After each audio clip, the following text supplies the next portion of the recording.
nandito ka, sabihin mo sa kanya kung sino ka. Well, ako lang naman ang ex-girlfriend ni Adrian. Oh my God, Adrian! Ang baba ng standards mo.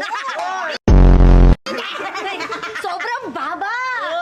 Kasi hanggang baba lang kita. Halatang Inday, tignan mo ang daming tato. Inday yan. Para siyang rakis na sa kanto. Lasing ka. Bakit talagay mo sa'yo? Saboy natin kay Adrian. Hindi! Pero kahit wala akong alam sa nakaraan ninyo, kitang-kita pa lang, tinan mo, tsinelas mo. Ulit?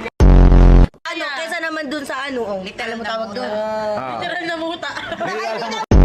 Sinabi niya na nga sa akin kasi daw, gusto niyo lang naman mag-jowa challenge sila! Bakit?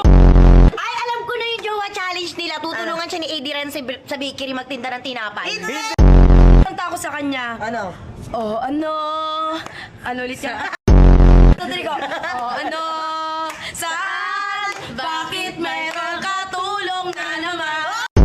May isang nakapantulog hapon pa lang. Eh, ano? Sino yan? Expo. Ex Expo. Adrian. Opo. Yan? May pinapasok tayo ng mga ex. Okay. Bakit magpapakilala ka ba sa akin? Napakadami. Yes, madami Bakit ate. hindi na lang ikaw? Tawagan nila Miaki. Bagay! Bagay, meron. Teka, kailangan may baby! Ay, ala!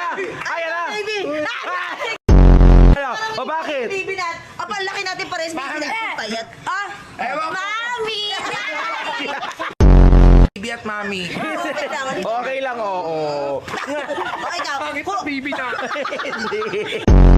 Pakipot ang atake ko, pakipot na. Mag-asawa, hindi naman tayo mag-jowa. Asawa challenge na tayo. Yeah. Asawa, challenge naman agad. Tawag mo sa akin, tsaka wag ate Aya tawag mo sa akin. Ba't ba ate Aya tawag mo? Tawag ko. Since mag-asawa tayo, kung gusto ko, it's Ang laki nito, ang init nito. Papahiramin. asawa ko. Uy, ate, yung asawa. morakista.